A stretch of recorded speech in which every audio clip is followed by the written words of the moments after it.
बिहार विधानसभा चुनाव में दूसरे चरण के लिए वोट डाले जा रहे हैं। लोग अलग अलग बूथों पर कतार में खड़े होकर वोट डाल रहे हैं। सासाराम से आरएलएम के जो चीफ हैं उनकी पत्नी स्नेहलता कुशवाहा चुनाव लड़ रही हैं। अभी हमारे साथ उपेंद्र कुशवाहा हैं। कुशवाहा जी, पहले तो बहुत बहुत स्वागत है आपका।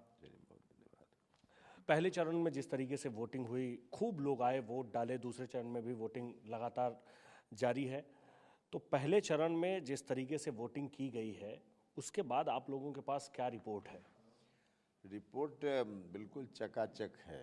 हम लोग गांव में एक शब्द का यूज करते हैं, बम बम है, तो वही बम बम है। एनडीए के पक्ष में प्रथम चरण में जहां भी मतदान हुए हैं, समाज के सभी वर्ग के लोगों ने बहुत बढ़ चढ़ कर अपना उत्साह दिखाया है। और वही स्थिति अभी द्वितीय चरण के मतदान में भी है। सब जगह सासाराम में हम बैठे हैं, सासाराम सहित आसपास या टेलीफोनिक बात तो पूरे बिहार में हो रही है, तो सब जगह से लोग एनडीए के पक्ष में भारी उत्साह दिखाते हुए मतदान कर रहे हैं। जिस तरीके से महिलाएं बूथ पर आ रही हैं, लंबी लंबी कतार है, विपक्ष लगातार कह रहा है कि इस बार महिलाएं जिस तरीके से वोटिंग कर रही हैं उससे उन्हें फ़ायदा होना है। आप लोगों की भी धड़कनें बढ़ी हुई है, लग रहा है कि पता नहीं ऊँट किस करवट बैठेगा। देखिए, महिलाएं जितना ज़्यादा वोट करेंगी उतना हमारे लिए एनडीए के लिए खुशी की बात है।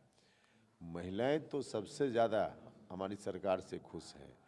अब विपक्ष के लोग क्या कह रहे हैं उनका मामला है, लेकिन महिलाएं जो भी हैं उनको यह पता है कि आरजेडी के शासनकाल में शाम 7 बजे के बाद महिलाओं को बाहर निकलने में कठिनाई होती थी। आज किसी समय, रात हो दिन हो, कहीं भी कोई आ सकता है, जा सकता है। तो यह जो वातावरण का फर्क है उस समय और आज में, यह सबसे ज़्यादा महिलाओं को सुरक्षा का अनुभव दे रहा है। तो ऐसी परिस्थिति में महिलाओं का वोट, और सिर्फ उतना ही नहीं है, सरकार ने इधर हाल के दिनों में जितना काम किया महिलाओं के लिए, उनका सशक्तिकरण हुआ है, तो एनडीए के प्रति, एनडीए के सरकार के प्रति काफ़ी आकर्षित हैं। तो जितना ज़्यादा महिला वोट करेगी उतना हम लोग के पक्ष में होगा।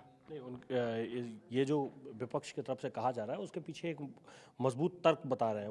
वो कह रहे हैं कि पिछली बार शाहाबाद के क्षेत्र में जो 4 ज़िले हैं उसमें से रोहतास में वो 7-0 से लीड किए थे। तो इस बार भी महिलाएं जैसे जैसे आगे आएंगी, जिस तरीके से कतार लगाकर वोट करेंगी, तो वो उनके...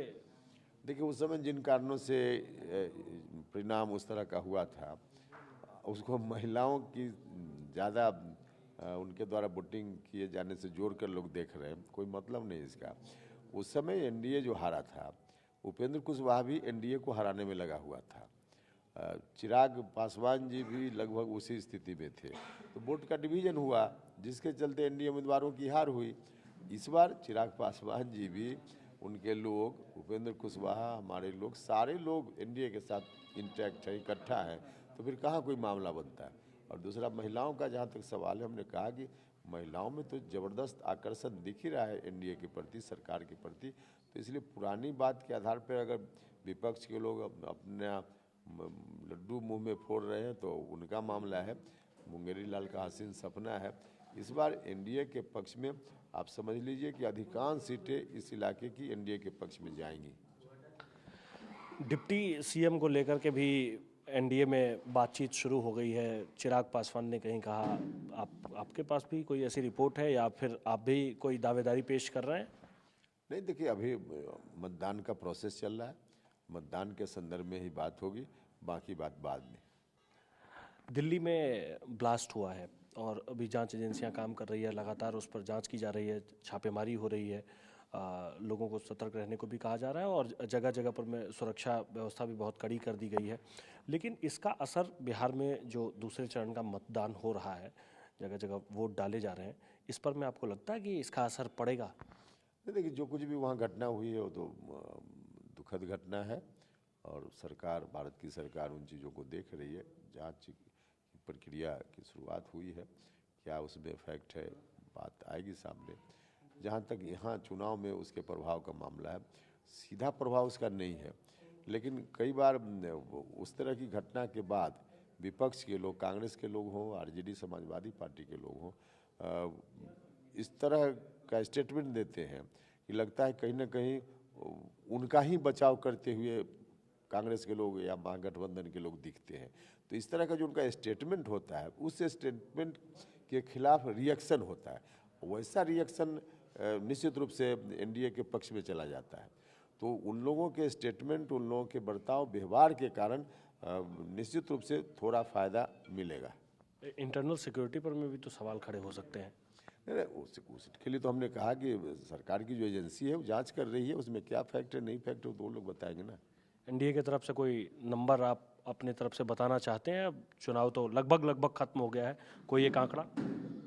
नहीं, आंकड़ा तो देखिए, जितना जो आंकड़ा का अनुमान लगा लें, तमाम आंकड़ों को फेल करते हुए, रिकॉर्ड को तोड़ते हुए एनडीए आगे बढ़ेगा इस बार। मोटे तौर पे कहा जाए कि 2010 में जिस तरह का परिणाम एनडीए के पक्ष में आया था, उससे भी और ज़्यादा अच्छा परिणाम, बेटर परिणाम इस बार आएगा। तो अभी हमारे साथ उपेंद्र कुशवाहा थे और उनका कहना है कि 2010 में बिहार ने जो परिणाम देखा था, 2025 के विधानसभा चुनाव में शायद वैसा ही परिणाम देखने को मिले, ऐसा उनका अपना अनुमान है। कैमरा पर्सन रोहित के साथ आकाश वत्स, सासाराम।